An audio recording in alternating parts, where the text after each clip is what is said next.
Hi, and welcome to the Red Tunic Podcast, a podcast where I look to rediscover what makes gaming fun and enjoyable by having a positive conversation with those related to the industry. My name is Link, and today I'm joined by Phil Giarrusso, pixel artist and designer, currently developing Cross Blitz at Tako Boy Studios, previously contributed to Candies N Curses, Flynn, Son of Crimson, and Shovel Knight Dig. Hi, Phil. How are you doing today? I'm great. How are you, Link? I am doing all right. A little hot where I am, but other than that, it's all good. How about yourself?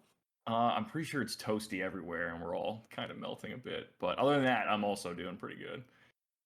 And that's very fair, and I'm glad to hear that you're also doing all right. Huh. So, Phil, before we jump in and get started, if you don't mind, maybe telling me and whoever's listening a little bit about yourself, just so we have a better idea of who you are. Sure. Well, I'm a game developer. It's almost been 10 years since I started working in games. I went to college for graphic design, actually, and I never expected to work in games. It just kind of ended up happening.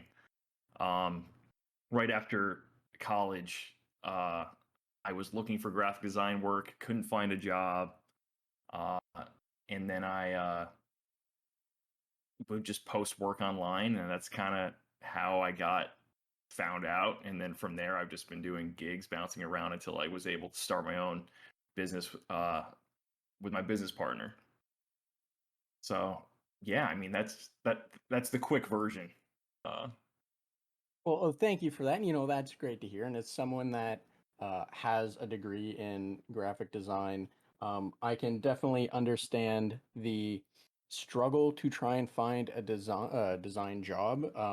Just yep. because, and I don't speak ill of this. It's just the nature of things, and then I'm sure you experienced it as well. Especially like 10 years ago was when everything kind of slowly moved, or was aggressively at that point, I think, Yeah. moving to digital.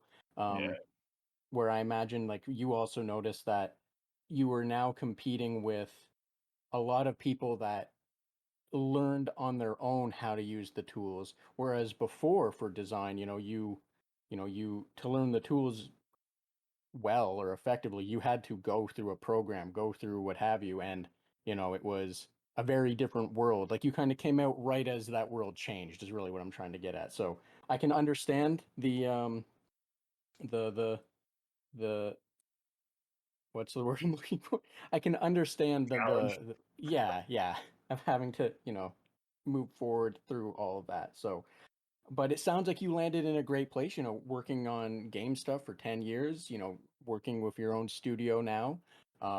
You've contributed to some great games, and you do great pixel art. So, um I want to say it seems like it went well for you despite the challenge way back then. Yes, it has, and that was a lot of very nice things to say to me. So thank you for that. You are very welcome. All deserved from what I've seen of the projects you would have contributed and the artwork that you've posted. Thanks. Yeah. Yeah. I definitely don't regret this path. And like I have friends who I went to college with who did end up staying in graphic design, and like they found success or whatever. But like seeing the kind of hours they work and all the various tasks they do, I'm glad I'm doing what I do, and that I kind of like moved away from that world of just like straight up graphic design and branding and all that stuff. But I still use a lot of what I learned in my game design work. It's just like a different medium, basically. Yeah, and again, I can understand and relate to that, as especially that it's like also like if you depending on the kind of job you get doing design, it can be soul crushing, and any joy you would have taken in it is gone. So like I'm glad you did not have to suffer through that, I think is the best way to put it. To give Yeah. you some insight into my mindset for design, I think that's a very big flag. But anyway, Yeah. Well, I mean, game development has its own kind of pain and suffering. Just a different flavor of it. very, very fair. So Phil, you know, You kind of touched on it a little. However, I am going to prod you a little and ask, a little more specifically, if you don't mind sharing, how you got into, working on games. Sure. So after I graduated, like I'm trying to find a job, and in the meantime, I'm like, well, if I can't work, I'll just create artwork for me and just practice, basically. Um, so I would spend a lot of time just doing uh, fan art because that was kind of just the easiest way for me to practice. And it's kind of like a way for me to express my passion for all these various things I love so much. So I would just post stuff online, and then I was contacted by someone a few months after I graduated who saw some of my really early pixel art, which was like all done in Adobe Illustrator, which thinking back on is like ew. But at the time, I didn't know any better. I'm like, oh, I like putting squares down to make images. There's something it's almost like solving a design puzzle, which is something you do all the time in graphic design. Like, how do you make this stuff work? How do you make this composition read well with these shapes or these colors or these fonts or whatever? And I thought like pixel art was kind of like a natural extension of that skill set, just in a different way. Um, yeah, so he saw my stuff and he asked me if I wanted to work with him because he wanted to make a game. He was actually an owner of a graphic design studio, but he wanted me to work with him on games, not his regular graphic design stuff. So that was my first gig doing game things, and I went from knowing nothing about it to having to like help run the Kickstarter, and then like I got my brother on board for the project because he's a programmer, and like we needed extra programming help, and I helped design the whole game. And granted, the game is not it's not that great. It's called Olympia Rising. If you want to check it out, um, it is on Steam. But I think for a first gig, it was extremely valuable, and I really appreciate the experience because I learned so much about how making a game works and all the different uh, components that have to work together to create a product that someone can actually play. It's like a ridiculous amount of work. Like I'm sure you're aware of that, and a lot of people are, but I think sometimes people forget. So yeah, that's kind of where it started, and then from there, I would just keep posting work online, and people would reach out asking, for contract work, and I jumped from project to project. And once I started working on Flynn, Son of Crimson, that's when I felt like I was like, whoa, I feel like I actually kind of made it now. I'm working on a game that people are really, really excited about. Um, and then from there, Tom Ferrer, who's my business partner, he's a programmer. He reached out to me while I was working on Flynn with a game idea, Candies N Curses. And at the time, I was kind of feeling like I'm getting kind of sick of contract work, and I've always been someone who kind of wants to run things a little bit and like make my own games. So he had a very polished, well designed game design document for Candies N Curses, and I'm like, this never happens. Usually, I just get DMs from people just saying, "Hey, you want to work with me on an MMO that has every single game feature ever created?" And I'm like, "Well, no, I do not want to do that with you. I don't know who you are, and you won't pay me." But Tom was super professional, so I'm like, "Hey, let's just take the chance. We'll do rev share and see what happens." And we ended up having a really good working relationship. So once that game was basically coming to completion, we formed the business, and then we've been working together ever since. And that's kind of where I am now, working on Cross Blitz with him and some other people because we have some contractors helping us too. But yeah, that's mostly the story. Still a short version of the story, but it gets the point across. Yeah, and thank you for sharing that. And I there's a few things, and the main thing I want to touch on is you started doing pixel art in Illustrator. Yeah. It was something. So for anyone that doesn't know, that Illustrator is a vector-based medium in Yep. which you would typically use vectors, the Bezier curves, and all sorts of fun math Yeah. terms to do everything, so it would be infinitely scalable as necessary. So I want to be clear. I'm not trying to pick on you for that. No. It's just wild that that is what you started with in doing, Yeah. exploring a pixel-based medium with vector It's, stuff, which is fantastic because, let's also be honest, you can then just scale that stuff up as necessary. It's just yeah. absolutely wild. Well, it's because I spent so much time with Illustrator at school, and like I'd always find ways to put illustration in all my projects all the time. I was like the kid who would never use photography and always wanted to draw because I've always had a passion for drawing.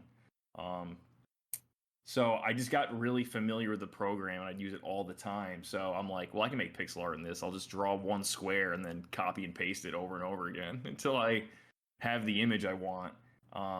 And like I'd even do some animations in there too, where I would just draw out each frame individually and then like uh, export them all as PNGs and then bring them into Photoshop and create a GIF out of it. Like, but and like it's just because it's the only tools I knew at the time. But once I started working on my first project, that's when I was doing research. And I'm like, oh, there are programs specifically for pixel art. I should probably learn these instead. It'll save me a lot of time and be much more efficient. Uh, but yeah, I did start with Illustrator, and I still use it occasionally if I have to do like a game logo uh, in Vector, which is pretty common because you're going to want that logo available for websites to grab and post, or like for merch, or various promotional imagery. But it's very hard going back to Illustrator now. It's like I have to relearn the most basic features because I just don't ever use it anymore. I'm getting again. So I wasn't meaning to pick. I just find that absolutely fantastic and amusing. Just all things considered, For those that don't know, they might not be as amusing to them, but anyone that's worked in design stuff, they Sure. know exactly what that's about. Yeah.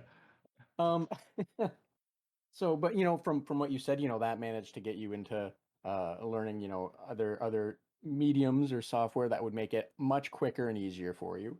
But also, like what you said, it led to jumping from contract to contract, but then getting to work on Candies and Curses, and now Cross Blitz, and so it all worked out for you in the end, which is great. And based on everything that all your experiences that seemingly have worked out for you, is there advice that you could give from what you give advice? Sorry, is there advice that you could give that would be based from like how you learn to do things? I phrased that question really bad. I'm sorry. No, no, no, it's fine.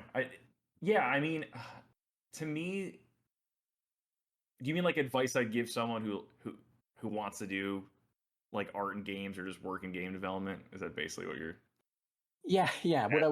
What I was trying to do was a very bad transition of saying from your experience, based on your experiences, what advice you would give to those seeking to get into the industry. I don't know why I just didn't go with that. I was trying to be clever. I'm sorry.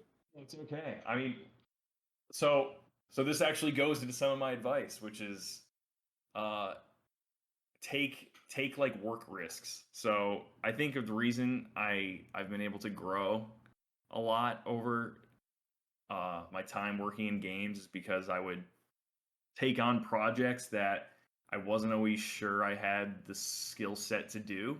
I mean, even that first thing I ever took on, that first game, I had never really done animation like at all, except for like here and there, just messing around. Like I never animated a character like running around before. I never really worked in pixel art.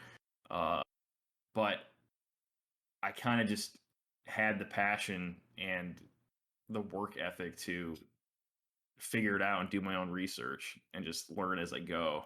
And like even with future projects, even like Flynn, like when I was first hired, I was very nervous about how well I'd be able to perform on that game because the previous artist is extremely talented. So I was like, oh, so I have to kind of like meet that level, and like it it's just a lot. But if you put the time in and you're working with good people who trust you, then it can work out really well, and you can learn a lot in the process and just grow your skill set. And then from there, you can take on other challenges later. Um, so that's like one piece of advice I would definitely keep in mind. So like don't feel like you can't do a task just because maybe you don't have the exact experience someone's looking for, because you can always learn it if someone's willing to give you a chance. And thank you for that advice. And I agree completely because sometimes, the things that work out best for you in life are things that you just, YOLO with, so to say. Yeah, yeah, for Uh, sure. and like, I can relate to that. I've done a lot of just whatever, let's see what happens and things work out. Sounds like you kind of did as well, where, you dove into the deep end. And, I think that's great because that's something that I would be I am terrified to do it. It's different places. I'm sure as you are also terrified to do it, and everyone's Mm. probably terrified to do it, but you know, you're not going to, as you were saying, or as I'm taking from it, you're not going to really give yourself chances to grow if you just take the safe path and just do what you're familiar with and only hammering out the same old day after day. Whereas if you just throw yourself in, you're going to have a sink or swim situation. And, if you swim and you keep swimming, you're just going to grow and get better and better and keep finding more opportunities, right? Yeah, yeah, 100%. So yeah, again, thank you for that. I think that's just fantastic advice that a lot of people can take to heart regardless of what they're trying to do in life, I think. Yeah, yeah, yeah. It doesn't have to be game development. It could be literally anything. So Phil, speaking of games, again, a horrible transition, I'm sorry, I'm just gonna cut that right there and go. No, no, no. I like that one. Well, okay, I'll swing it and see what I can do then. So speaking of games, Uh, what did you have a favorite game or games as a child or when you were younger? And what games, what game was that, and what was it about it that made that your favorite? It makes you hold it in high regards today. Yeah, so as a kid, I played a lot of LucasArts point and click adventure games. It was just what I had. Like my dad would play them with me on the computer, and I had a particular love for Indiana Jones and the Fate of Atlantis. And even as a kid, I always liked Indiana Jones too. So the fact that there's a video game of this like movie icon that I loved so much as a kid, I was just obsessed with it. And it was also like a beautiful game for the time. I think it's still like a pretty good looking game. And just the fact that I could explore this like massive globe trotting adventure world and talk to all these different characters, and like I couldn't even read at the time. Like I would just ask my parents what each line said when you were reading dialogue. Like, but and the thing is, I never even beat the game for like years and years because there were these puzzles where you had to read this book in the game that had all these clues in it, but I didn't know the clues were in the book. So I just get to these puzzles where I just smash my head against the wall over and over again, just randomly guessing things, hoping to get it right. So years later, I eventually beat it, and I'm like, this game's still the best. But yeah, I mean, it had a huge impact on me, and like, not even just the LucasArts games, like the Humongous Entertainment games too, like all those point click adventure games. I was just so into them, and I think a huge part of it was like I've always loved to draw, and like all these really interesting characters, really well animated, especially for the time, because a lot of like NES and SNES games and stuff like that didn't usually have the best kind of animation. Definitely didn't have voice acting. So like playing this stuff on PC and having this was just so like mind blowing to me. It was like I was playing a cartoon or a TV show. So yeah, that's basically where I kind of like I think really found my first love for games was in that world of those point and click games. And that's wonderful, and especially especially like that when you were doing that, you couldn't read, so you literally had to have Yeah.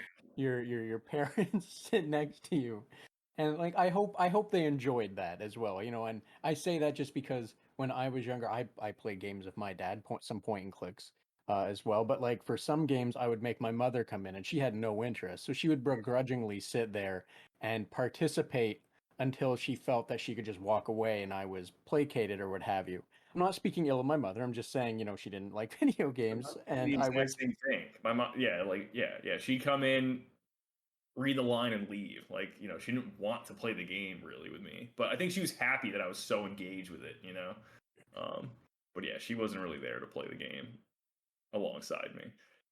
And as well, I especially like how you talked about, you hit you like just hitting your head against the end of Fate of Atlantis. And I uh when I initially played Myst, I played it with my grandfather. Him and I were trying to solve it, and it Uh-huh. got to the point where we hit a wall, and my result, or my choice to bang my head against the wall, was actually to go, because we had got far enough to know that the book that had the answer to the final whatever, but we didn't get far enough to know what page.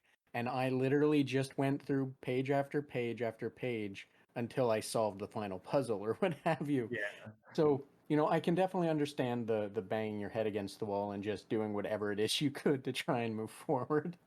Yeah, but the thing is, like, when you're a kid, you don't really care. Like, it's just you're so hyper interested in that task, and like you don't usually have a ton of other games to play, so you're kind of just so invested in this one thing, you're willing to spend all this time and energy to figure this thing out, and you'll just keep coming back to it. And I mean, that says a lot for, I think, like when you're a kid and like creating memories through certain game experiences.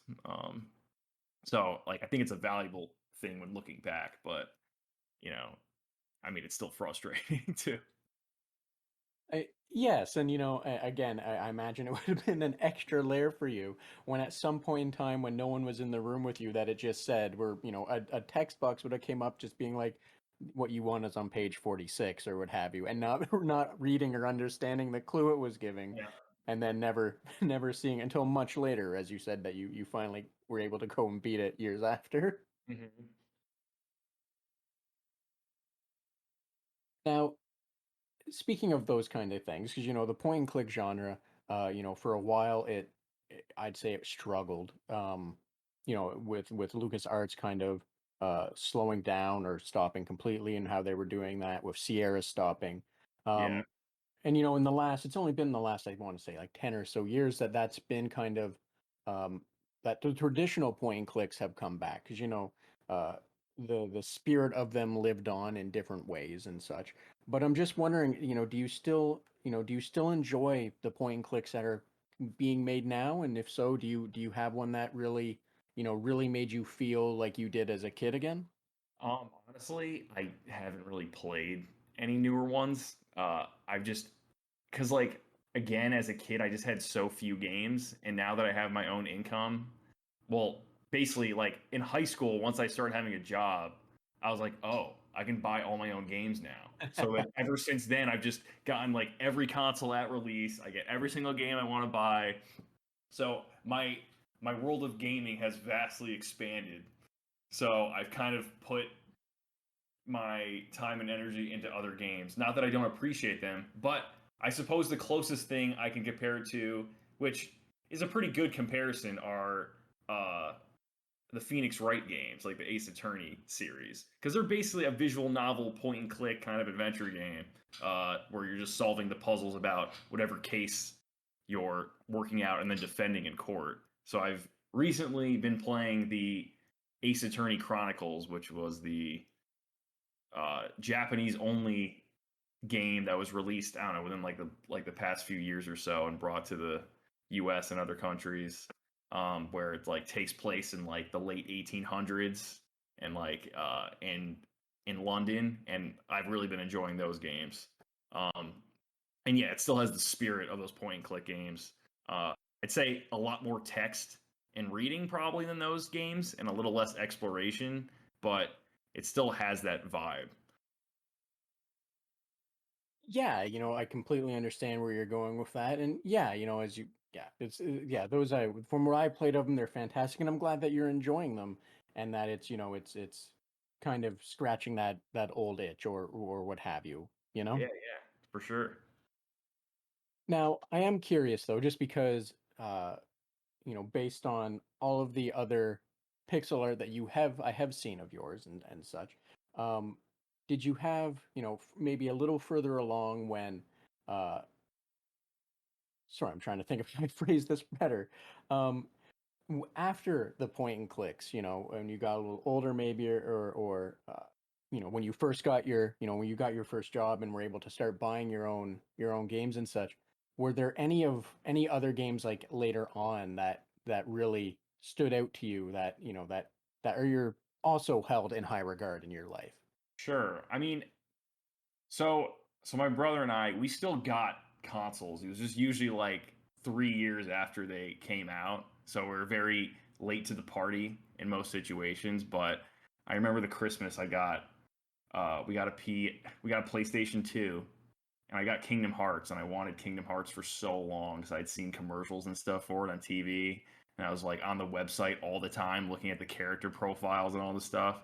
So like Kingdom Hearts was like a big moment for me because before that too, I had like the only RPGs I'd really played were like Pokemon on Game Boy, and like I didn't know what an RPG was really, and so when I had Kingdom Hearts, even when I had Kingdom Hearts, I didn't even know what an RPG was. I just was like, oh, this is so interesting and addicting how like you gain levels and you talk to these characters and you explore these environments and there's still it's almost like there are small elements of the adventure component of a point and click in an RPG because like you're playing through a story as that character, uh, exploring these places, interacting with these people, progressing the narrative. It just you're progressing in a different way than you would in a point and click game. But yeah, I'd say that Kingdom Hearts has always been a big game for me. I've loved a good amount of them. Some of them are obviously better than others, and people always like to poop on the story. And yeah, the story is campy and ridiculous, and it can be very bad too. But it has so much. It's so earnest. It has so much heart, and you care about the characters, and that's what matters to me. And plus, the gameplay is super fun. So yeah, I'd say Kingdom Hearts is the answer to that question. Awesome. So another cool question. It's going to be a lightning round question. So I want your top 10 favorite Kingdom Hearts games. All That is right, a let's joke, go. but that's if you want to go for it, you can go for it. But Oh, that was are there even 10? oh, Has it broken 10? I'm sure I would not be sure. It has to have. It has to have broken 10 by this Maybe if you point. count If the mobile games, yeah. yes, I was gonna say if we're gonna count like the three that were on mobile that are no longer existing and the two or what, yeah, it has to have at Sure, this point. But sure. Well, if it hasn't broken 10, it's about to break 10 any day now. yes, and I do want to pick your brain on that just because there was a lot of I want to say discourse is not the right word, but let's say there was a lot of rabble rousing or chatter or what have you about Sora being shown as like a normal person. So I want your hot take on learning that Sora has normal sized human feet. I think it's been a long time coming. No, like honestly, I know. Okay, my theory is he's just in a different world that's more realistic, and he just looks like that for that specific world. I'm pretty sure there's been like interviews or talks or like rumors or something that I think it is something like that. Um, but yes, I missed the clown shoes. Like it was funny because speaking of my mom, who I mentioned before, like she would always know Kingdom Hearts by the kid with the clown shoes, because she was never in a game. So she would just passing by the TV, she would note whatever was there, and the most iconic element of those games were Sora's shoes, and like I can't blame her. But yeah, I think Kingdom Hearts 4 will be full of surprises like every other game pretty much has been. But like I'm not worried about it. I mean, like I always trust they're gonna make the game they want to make, and I'll have fun with it. If I don't like it, whatever, it's not a big deal. But because like again, like I've liked certain ones in the franchise more than others for sure. I mean, I think all the mainline ones are a lot more fun and fleshed out and interesting than pretty much all of the side ones were. Um, and I'm excited to see what's going to happen now with the franchise after three, because three was like the penultimate final showdown of like that saga or whatever. So whatever's happening next, I'm sure is going to be even more ridiculous. Um, but yeah, I'm excited for that. And that's great to hear. I'm also excited for. I haven't played 3 yet. It's just one of those things where it's on the backlog and it's just Yeah. there. But I have an idea because I know what it built up to. I played all the other ones or most of the other ones and all of that. So yeah, I look forward as well to seeing what what we're gonna get after the entire 20 years build up is done, you know? I know, I know. It's been a long, long time. So Phil, I do want to talk a little bit about the game that you have coming up. So I'm going to kind of shift this around a little and kind of move, move a question up that usually I'd keep a little to a little later. But outside of games, what other hobbies do you have and enjoy doing in your life? Yeah, so other than games, I mean like I do spend a good amount of time playing games. I I love to work out. That's something I've been doing for a while now. Um, as someone who spends a lot of time working from home and as someone who sits at the computer all day, it's like important to me to get out and like go for a jog, lift some weights, do something. Um, it's not only good for my health; it's also good for my uh, mental health too. So that's something I enjoy doing, and it's something I try to do regularly. I also like to cook. I'm not like a master chef or anything, but I do have fun experimenting with recipes and stuff. Because, like, again, living at home, like a lot of the time, you got to make your own food. So unless you want to eat the same thing over and over and over forever, some people like doing that, But I got to mix it up. So I have been cooking a lot more, especially when the pandemic hit. I was like, I really got to change this up now, because like I wasn't going out to eat anymore. So yeah, I've been doing that a lot more. It's fun. I like cooking for people too. It's fun to do as like a group activity or with a with a significant other or whatever.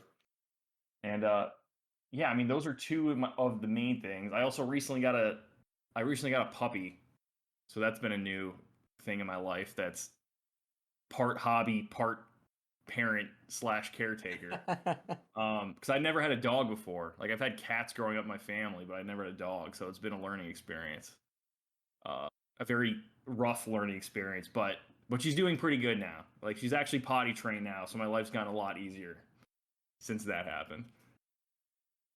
And I'm glad to hear that just because the potty training stage of anyone's life is, always wrought with difficulty. So I'm happy to hear that you've made it through there and it's something that, it's not a headache anymore or it's, more mitigatable or manageable, right?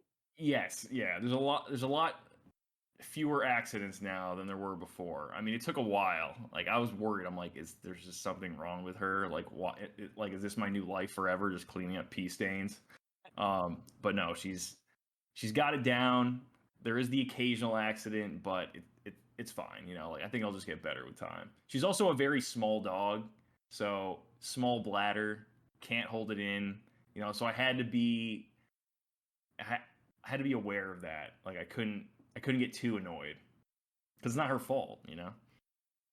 Yeah, definitely. That's also a very good mindset to have in that space and that, it's not like it's a German Shepherd or whatever that's built to have, a whole liter of liquid inside of them at any Oh moment no. when the whole size of your dog is a liter of liquid at any moment baseline, right? Yeah, yeah, yeah. My dog's a toy Pomeranian, so she's like 6.5 pounds.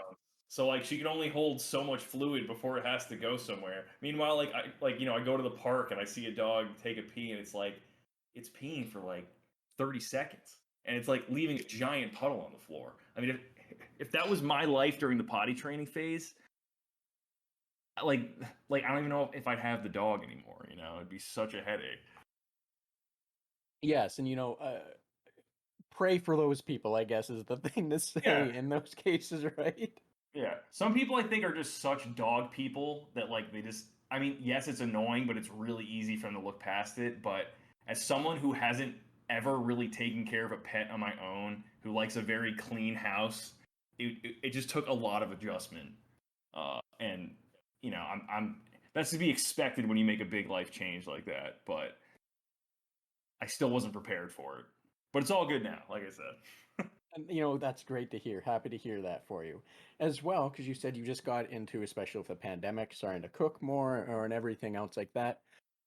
What's your favorite easy go-to recipe, if you can throw that out there, if you don't mind? Sure. I love making chicken fried rice. It's super easy to make. You make a ton of it, so I only have to cook like I mean I'd say I probably will make one batch a week if I'm doing fried rice that week, and it lasts me like 4 to 5 days at least. I guess the only problem is if you get sick of eating the same thing over and over again, which I do sometimes. You kind of have to force the rest down so you're not wasting food. But yes, definitely fried rice. Um, it's just too easy not to make, you know. Yeah, exactly. Definitely. I also enjoy fried rice. I know how to make it. I think I know how to make it well enough, I would say. Sure, But I'm sure. curious, for you, do you have a little do you have a little secret ingredient that you like to throw in, or maybe not so much a secret ingredient that you realized that what was missing from yours versus, whenever you get it from like a restaurant, MSG excluded, because MSG excluded. That's Sure, easy. sure. That's cheating. Yeah, honestly, I don't really have a secret ingredient. I mean, all my recipes, I'll just Google recipes online, and then if I like the recipe enough, I'll just repeat it and maybe tweak things here or there. Because cooking's so cool because once you cook enough and just learn enough basic recipes, you start seeing the commonalities between recipes and stuff, and you learn, oh, like if I want to make this taste a certain way, I add this, and like, oh wait, I could use that cooking method in this other dish I tried before that needed something. Um, but yeah, in terms of secret ingredients, I mean, I'd say the only secret ingredient I have is just adding lots of salt. I like stuff salty. I feel like people don't add enough salt, or just seasoning in general, but salt's the quickest way to get some flavor in there.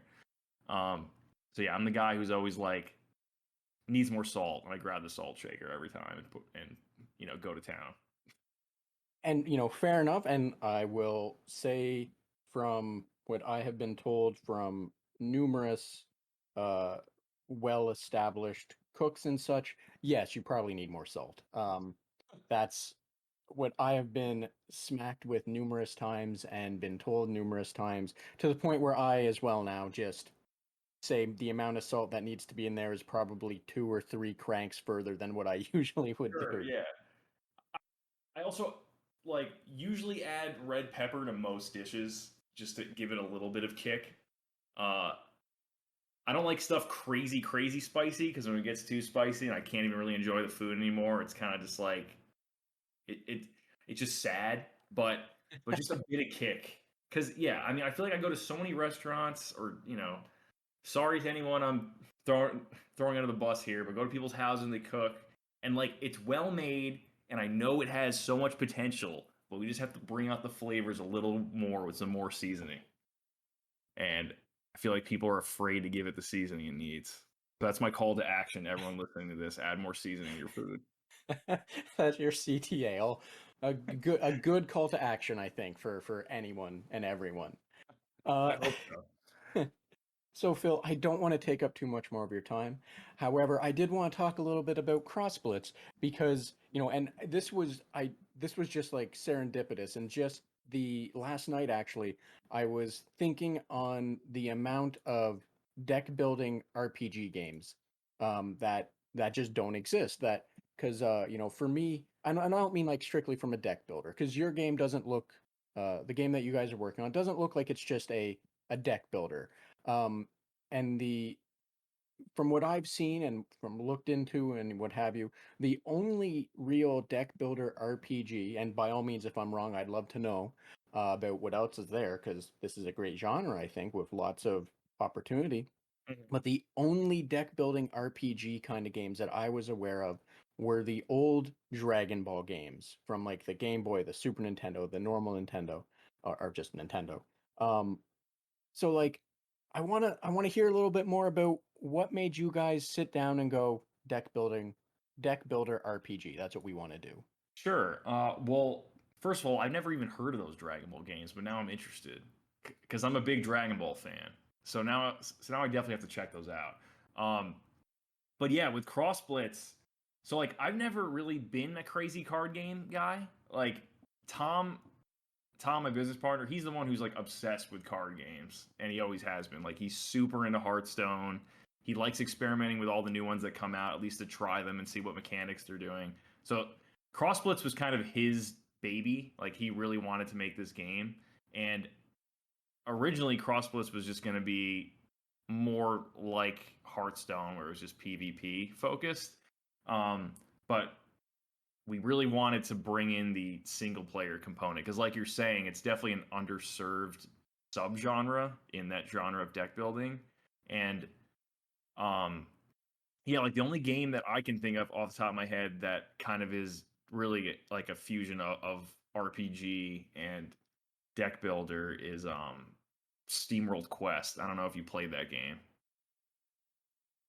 I have, yes, and I forgot completely about that game in that sense. So thank you for reminding me of that. I feel bad now because I enjoyed it. It's it's a like you said, it's an underserved genre. So I feel bad for forgetting No, it's one I of feel like a those lot of games. people I feel like a lot of people kind of don't think about it, but Tom and I both really like that game. It wasn't like a direct inspiration for Cross Blitz, but it it made someone like me who's not generally into that genre much more willing to give it a shot because it had this component where you're walking around, you're getting into turn-based battles. Um, you get to customize your deck, which is basically like equipping gear in a sense, because your deck is just like all the different moves you have. And like you can make new cards, and there's no packs. You're not like getting packs of cards. You just make whatever cards you want to make with the resources you find. Um, so yeah, I had a lot of fun in that game. But yeah, like so Tom just wanted to make a card game, and I really wanted to add a lot of RPG stuff to it if we could, because like my favorite genre art is basically the JRPG RPG genre, like I was talking about earlier with Kingdom Hearts. It's like a huge inspiration. So yeah, we kind of just decided to pursue that part of the game with not really realizing how much work that entails. And I think there's a reason why you don't see a lot of those games, because just making any kind of RPG is such a ridiculous undertaking in terms of game design.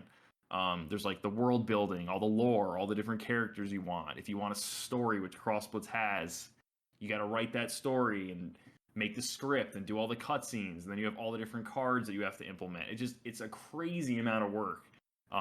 Where now we're prepared to handle it because we've been working on it for a while. Like we started working on it like spring 2019, just like right after Candies N Curses. Like we put out like an update for Candies N Curses, and then we're like, okay, let's like work on our next game now. But we were only working on it part time until just this year, when now we're finally both on it full time. Um, and progress is going much faster now. But yeah, we just we wanted to create experience where people who maybe aren't so familiar with card games are willing to give it a shot, and people who do like card games have a lot of cards to experiment with and a different way to experience a card game. And yeah, and I think that's absolutely great, and I'm looking forward to it because it's Thanks. it's like it's just something that I've always, like, as I said, just completely serendipitous that and I don't mean this in a negative way, that I wasn't aware of what Cross Blitz was. It was just one of those things where, I forgot completely what kind of genre game it was, and I looked at it, I'm like, oh crap, that's exactly what I was thinking of, like Yeah. what have you, right? But no, I think that's great just because, like, it's like you said, there's it's underdeveloped, underserved, and you know, and I think anyone that likes card battling games, or is at least familiar with them, can definitely understand the challenge of Mhm. making one, especially because, like, you have to make sure the AI is going to The AI be. is such a hard thing to work. I mean, granted, I'm not the programmer, but like whenever Tom's talking about it, I can feel his pain, and it's a lot of tweaking, it's a lot of changing tools around, it's a lot of testing, and CrossBlitz will have a PvP component that people can play too, because we're putting all this energy into this like cool deck builder. If people can't play each other, that's just such a waste. So like So that will be a thing. So people will have that added challenge if they want to play other players. But yeah, I mean, we really want the single player to feel fun and engaging, and we want it to feel good when you beat someone. Like it wasn't just like like a throwaway victory. Um, so yeah, we've been working really hard to make it fun like that. And I wish you guys, and I just say this from the standpoint of having just a semblance of an idea of how difficult that would be. And I wish you guys are the best in making all of that Thank you. work. Just because, yeah, that can't be easy. And I'm looking forward to it, and I want to see this succeed because, well, one, that like it looks fantastic, and I don't want to sit here and just flatter you for the next 15 minutes or 5 minutes or 10 or what have you. Sure. I'm sure you wouldn't stop me, but but like as a whole, it looks like it's going to be fantastic. So I'm looking forward to it for what it looks like it's going to bring to the table, but also because you know I want more of these kind of games, and if we're lucky, you know it'll get the recognition that it probably should deserve or will deserve, and we'll maybe see other people taking that risk, that jumping into that deep end and to see what they can do with a similar thing. Yeah, yeah, like 100%. I mean, I don't know what's going to happen with the game. We're trying our best. Um, Development's going smoothly. We're having fun doing it. It's a lot of work, but I'm excited for people to play it. And like the play tests we've had, it seems people are really liking it. Um, so yeah, we'll see what happens. Well, awesome. Like, my fingers are crossed for you guys. Like I said, I'm looking forward to its release so I can like pick it up. I can support you guys and, encourage you, I'll just give you you a and key. I'll just give you a key. You don't have to. oh no, I'm not going to accept the I'm more than happy to support you I guys. think with people like you meet or like friends you make, whatever, and they're all like, "Oh yeah, I want to support your game. Like I'll buy your game." And I'm just like, "Yeah, but I can just give you a key." Like like like that's the privilege of having that connection is you get the keys, you know. But I understand it. I understand people want to support their friends. Like I've done the same thing. Like But yeah, Phil, as I said, I'm looking forward to it. You know, if you're gonna have to twist my arm, we'll talk about that later at another day, another time, maybe. for sure. Uh, but I don't want to take up too much more of your time. You have a prior engagement this evening that you have to get take care of.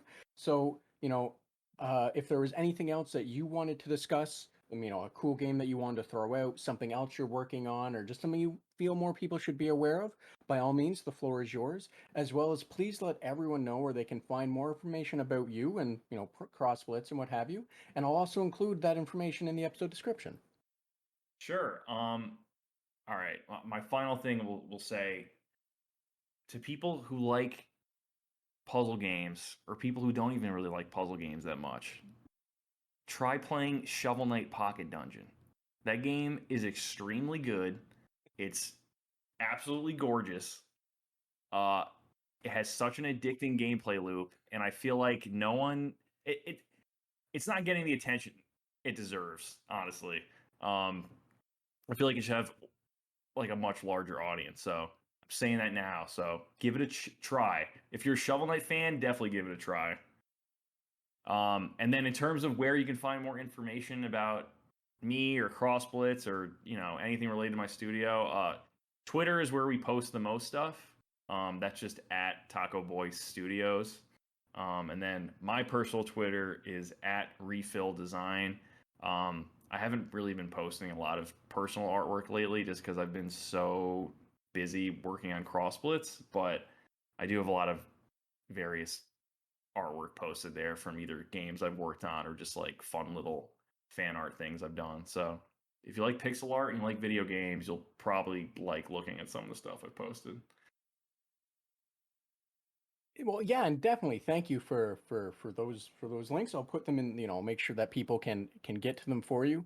And as well, I will also like to say, from what I've seen from I don't know if this is your full portfolio or just a sampling or what have you, but if you like pixel art stuff done in a kind of, I'm gonna say, modern-ish style, Yeah.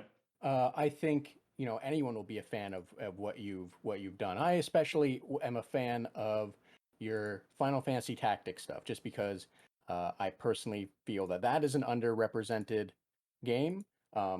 Despite I think it's real more of a cult classic at this point, but what Yeah. have you. And I just love to see more people's um, their envisionings of it. Yeah, I think that's another genre that's very hard to make games for, and that's why you don't necessarily. But it's why you don't really see a lot of smaller studios making a lot of those games. But yeah, I agree. I mean, I've actually never completed the original Final Fantasy Tactics because it's so hard. But I was really into Final Fantasy Tactics Advance uh, when I was younger, and I still think it's a good game. It's also beautiful, like with its pixel art. But yes, I agree that I think that tactics genre needs a little bit more love, if it's possible. Yeah, yeah, I'm not going to argue with you there on any of that. So now, Phil, as I did say, I don't want to keep you for too much longer. I want to let you get on with your evening. So if you didn't have anything else you wanted to throw out there, I will let you get going. Yep, I think that's it. I really appreciate you having me on here, Link. Oh, no, Phil, the pleasure was all mine. I really appreciate it, and I thank you for making the time for me. Of course, anytime. So thanks again, Phil, for making time to have this conversation with me, and thank you for joining us on the Red Tunic podcast. And a special thanks to Ron Jenkins for the use of music from the title track from Road Steep. And if you like this podcast and want to support and help it grow, please subscribe or follow me on Twitter at Red Tunic Podcast to receive the latest episodes and news, and be sure to share it with those you think might also enjoy it. Thanks, until next time.